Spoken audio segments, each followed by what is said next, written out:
বৈষম্য বিরোধী ছাত্র আন্দোলনের কেন্দ্রীয় যে শহীদি মার্চ, সেই কেন্দ্রীয় শহীদি মার্চের সামনের যে অংশটি মিছিলের, সেই অংশটি এখন ফার্মগেট যে মোড়টি রয়েছে সেই মোড় পেরিয়ে কারওয়ান বাজার যে মোড়টি রয়েছে, এই দুই মোড়ের মাঝখানের যে জায়গাটি রয়েছে সেই জায়গাটিতে পৌঁছে গেছে। এবং এখানে ফার্মগেট মোড় থেকেও একটা বিশাল সংখ্যক ছাত্র জনতার অংশ এই মিছিলে, এই মার্চে যোগ দিয়েছে এবং সবারই গন্তব্য এখন কেন্দ্রীয় শহীদ মিনার, এবং সেখান থেকেই আজকের যে শহীদি মার্চ রয়েছে সেটি শেষ করা হবে, সমাপ্ত করা হবে এবং সেখান থেকেই কেন্দ্রীয় সমন্বয়করা পরবর্তী নির্দেশনা প্রদান করবেন, পরবর্তী কর্মপন্থা তুলে ধরবেন।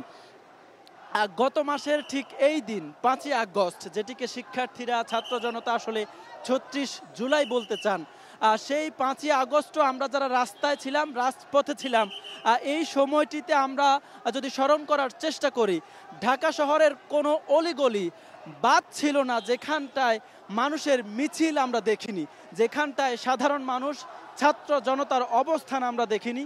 একেবারে শেখ হাসিনা যেই ভবনটিতে বসবাস করতেন, সেই গণভবন থেকে শুরু করে পার্লামেন্ট যে সংসদ ভবনটি রয়েছে, যেখান থেকে বাংলাদেশকে, যেখানে অনির্বাচিত সংসদ সদস্যরা বসে বাংলাদেশ পরিচালনা করেছেন, সেই সংসদ ভবন থেকে শুরু করে ঢাকা বিশ্ববিদ্যালয়ের পাশের যেই শাহবাগ চত্বরটি রয়েছে, যেই চত্বরটি থেকে এই বিপ্লবের সূচনা হয়েছিল, সেই বিপ্লব এবং পুরো ঢাকা শহরের কোনো জায়গা আসলে বাদ ছিল না। মানুষের যেই বুক বাঁধা উল্লাস উচ্ছ্বাস আমরা রাজপথে সেদিন দেখতে পেয়েছি, যখন তারা দুপুর 1টার পরে 2টার দিকে যখন সাধারণ ছাত্র জনতা জানতে পেরেছেন, 2টারও কিছুক্ষণ পরে 3টার দিকে যে শেখ হাসিনা পালিয়ে গেছেন, তারপর থেকে দেশের অন্যান্য শহরের মতো ঢাকা শহরের অলিতে গলিতে এই দেশের মানুষ যে বিজয় মিছিল করেছেন, সেই বিজয় মিছিলের একরকমের আভাস আমরা আজকে 1 মাস পূর্তিতেও দেখতে পাচ্ছি। এবং ঢাকা বিশ্ববিদ্যালয়ের কেন্দ্রীয় রাজু ভাস্কর্যের সামনে থেকে যখন এই শহীদি মার্চটি শুরু হয়, এই মিছিলটি শুরু হয়, তখনও শিক্ষার্থীদের এত বড় জমায়েত আমরা দেখিনি। সেখানেও ঢাকা বিশ্ববিদ্যালয়ের বিভিন্ন হল সহ অন্যান্য শিক্ষা প্রতিষ্ঠানের শিক্ষার্থীরা সেখানেও মিছিল নিয়ে গিয়েছেন, অংশ নিয়েছেন। তারপর থেকে মিছিলটি যত পথ পাড়ি দিচ্ছে, ততই এই মিছিলের যে বিস্তৃতি, এই মিছিলের যে পরিধি, সেই পরিধিটি আমরা বড় হতে দেখছি। এবং সেদিনের মতো 5ই আগস্টের মতো আজও আমরা এদেশের সর্বস্তরের মানুষকে, সকল শ্রেণী পেশার মানুষকে রাজপথে নেমে আসতে দেখছি।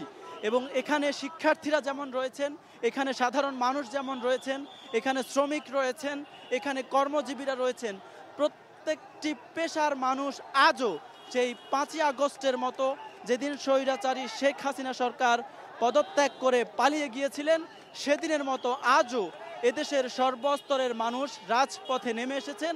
তারা তাদের যে ঐক্য, এদেশের ছাত্র নাগরিক এবং ছাত্র নাগরিকের যে ঐক্য শেখ হাসিনা বিরোধী আন্দোলনে, এই জুলাই অভ্যুত্থান এদেশের মানুষের মধ্যে যে ঐক্য নিয়ে এসেছে, সেই ঐক্যের যে প্রতিফলন, সেটিও আজকে আমরা রাজপথে দেখতে পাচ্ছি।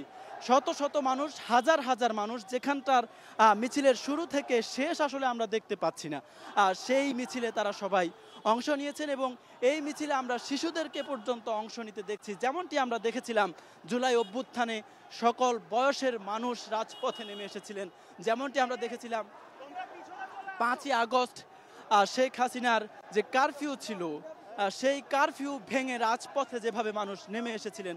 আজকে তারা যে ঐক্যটি রয়েছে, সেই ঐক্যের বার্তাটি দেশের মানুষকে দেওয়ার জন্য আবারও রাজপথে নেমে এসেছেন। তারা বলছেন বাংলাদেশকে নিয়ে কোনো ধরনের ষড়যন্ত্র তারা মেনে নেবেন না, সব ধরনের ষড়যন্ত্র তারা রুখে দেবেন। তারা স্পষ্ট করে বলছেন, তারা বলছেন যদি ফ্যাসিবাদী সেই সরকারের কোনো প্রেতাত্মা নতুন করে ষড়যন্ত্র করতে চায়, নতুন করে বাংলাদেশকে অস্থিতিশীল করতে চায়, বা কোনো ধরনের ফ্যাসিবাদী সরকার বাংলাদেশে ফেরত আসতে চায়, অথবা নতুন করে কোনো ধরনের ফ্যাসিবাদী সরকার এদেশের মানুষের ঘাড়ে চেপে বসতে চায়, সে সব ধরনের ষড়যন্ত্র তারা প্রতিহত করবেন। তারা সত্যিকারের সুন্দর বাংলাদেশ প্রত্যাশা করেন, বাংলাদেশ নির্মাণ করতে চান, সেই বাংলাদেশে সবাইকে অংশ নেওয়ার আহ্বান তারা জানাচ্ছেন। তারা বলছেন নতুন বাংলাদেশের যে রাজনীতি, সেই রাজনীতি হবে মানুষের জন্য, সেই রাজনীতি হবে মানুষের প্রয়োজনে, সেই রাজনীতি হবে মানুষের কল্যাণে। সেই কল্যাণকর রাজনীতি যারা করতে পারবেন তারাই নতুন বাংলাদেশে সবার আগে এগিয়ে থাকতে পারবেন। তারা বলছেন তারা গত মাসে 21শে আগস্টের সময় যখন ফেনীসহ দক্ষিণ পূর্বাঞ্চলে যে বন্যাটি রয়েছে সেই বন্যা মোকাবেলার জন্য দুর্গত মানুষের পাশে দাঁড়াবার সময় এদেশের মানুষের যে ঐক্যটি তারা দেখেছেন, অভূতপূর্ব ঐক্যটি তারা দেখেছেন।